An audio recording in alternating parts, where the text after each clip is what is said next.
வணக்கம். நான் உங்கள் சதீஷ். அதாவது இன்றைக்கி இந்த வீடியோவில் லைஃப்பில் எல்லாத்துக்குமே பிரச்சனை இருக்குது. பிரச்சனை இல்லாமல் இல்லவே இல்லை. ஒவ்வொரு நாளுமே எல்லாருமே ஏதோ ஒரு ப்ராப்ளத்தை ஃபேஸ் பண்ணிட்டு தான் இருக்கோம். பட் எனக்கு தெரிஞ்சு நான் காமனாக ஃபேஸ் பண்ணுற ஒரு ப்ராப்ளமையும் எல்லோரும் ஃபேஸ் பண்ணுவீங்க அப்படின்னு நான் நினைக்கிறேன். நான் அதிகமாக ஃபேஸ் பண்ணுற ஒரு பிரச்சனை என்ன அப்படின்னு பார்த்தீங்க அப்படின்னா, எனக்கு சரியாக பேச வராது அப்படின்னுங்கிறது தான். எனக்கு எப்போவுமே என் மைண்டுக்குள்ளே ஒரு தாட், நம்ம பேசுகிறது மற்றவங்களுக்கு புரியுமா? ஏன்னா சம்டைம்ஸ் நான் பேசுகிறது எனக்கே புரியறதில்ல. அந்த மாதிரி நிறையா பேர்த்துக்கு மேபி தோணலாம். அப்படி உங்களுக்கு தோணுச்சு அப்படின்ட்டா இந்த வீடியோ உங்களுக்காக. நம்மளுக்கு ஒரு சில டைம் நம்ம நினைக்கிற விஷயத்தையும் சரியாக சொல்ல தெரியாது. அதே மாதிரி மற்றவங்க ஏதாவது ஒன்று சொல்கிறாங்க அப்படின்னாலும் அதையும் அவ்வளோ கிளியராக அண்டர்ஸ்டாண்ட் பண்ணி அதுக்கு பதில் பேசவும் தெரியாது. இந்த மாதிரி நம்ம நிறையா இடத்துல நிறையா சூழ்நிலையை நம்ம சந்திச்சிருப்போம். எக்ஸாம்பிளுக்கு ஏதாவது ஒரு பேங்க்குக்கு போனாலோ இல்லை ஹாஸ்பிட்டல் போனாலோ அங்கே போய் யதார்த்தமாக கேட்குறதாகட்டும், சிம்பிளாக சொல்லணும் அப்படின்னா ஒரு பக்கா இன்ட்ரோவர்ட்டாக தான் ஃபீல் பண்ணுவோம். ஏன் அப்படின்னா சாதாரணமாக நல்லா பேசுகிறவங்க எல்லாருமே வார்த்தைகளை சலசலன்னு பேசிட்டு போயிடுவாங்க.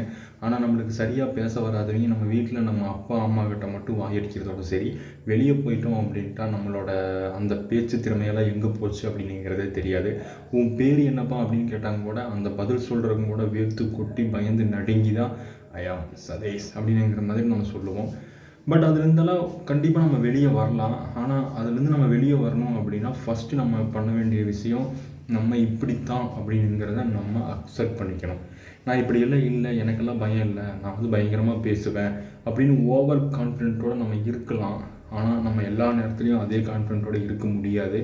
எப்போ நம்மளுக்கு இருக்கிற அந்த ப்ராப்ளத்தை நம்ம இப்படி தான் அப்படிங்கிற மாதிரி அக்செப்ட் பண்ணிக்கிறோமோ அந்த டைமில் நம்மளுக்கு அந்த பயம் விட்டு போயிடும்.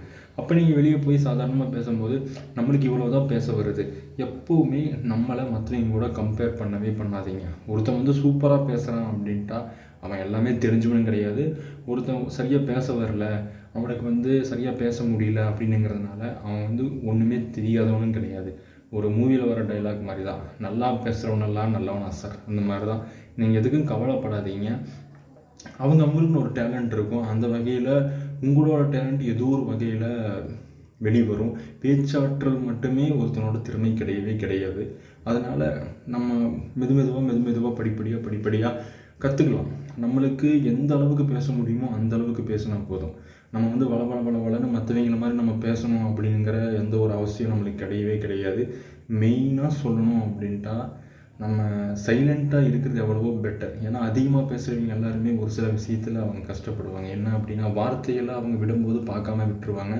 அதுக்கப்புறம் அதனால் ஒருத்தங்களை கஷ்டப்படுத்திட்டாங்க அப்படின்னா வீட்டில் போய் அவங்க நிறைய ஃபீல் பண்ணுவாங்க. அந்த மாதிரிலாம் நான் நிறைய நோட் பண்ணி இருந்திருக்கேன். அந்த வகையில் நம்ம அதிர்ஷ்டசாலின்னு நினைக்கிறேன். ஏன்னா நம்மளுக்கு வார்த்தையே விட தெரியாது. ஒரு கோவம் வந்தால் கூட அந்த சுச்சுவேஷனில் இவனை எப்படி திட்டுறதுன்னு கூட தெரியாமல், திட்டுறதுக்கு எந்த வார்த்தை யூஸ் பண்ணுவாங்க அப்படின்னு தெரியாமல் கூட நம்ம பயந்து பதுங்கி தான் அந்த சுச்சுவேஷன் நம்ம ஹேண்டில் பண்ணுவோம். ஸோ நீங்கள் அதை ஒரு பெரிய குறையை எடுத்துக்கிட்டு அதில் கான்சன்ட்ரேஷன் பண்ணி உங்களோட அடுத்தடுத்து நடக்க போகிற விஷயத்தை எல்லாத்தையுமே நீங்களே இது பண்ணிக்காதீங்க. அடுத்தடுத்து உங்களுக்கு என்ன தேவையோ, லைஃபுக்கு முன்னேறதுக்கு என்ன தேவையோ அது சம்மந்தமாக நீங்கள் யோசிங்க. நல்லா யூஸ்ஃபுல்லான விஷயத்தெல்லாம் திங்க் பண்ணுங்கள். மெயினாக சொல்லணும் அப்படின்னா நீங்களாக இருங்க. உங்களுக்கு பேச வரலையா, பரவாயில்ல. உங்களுக்கு பேச வரல, உனக்கு இவ்வளோதான் பேச வருதா, ஆமாம் எனக்கு இவ்வளோதான் பேச வருது.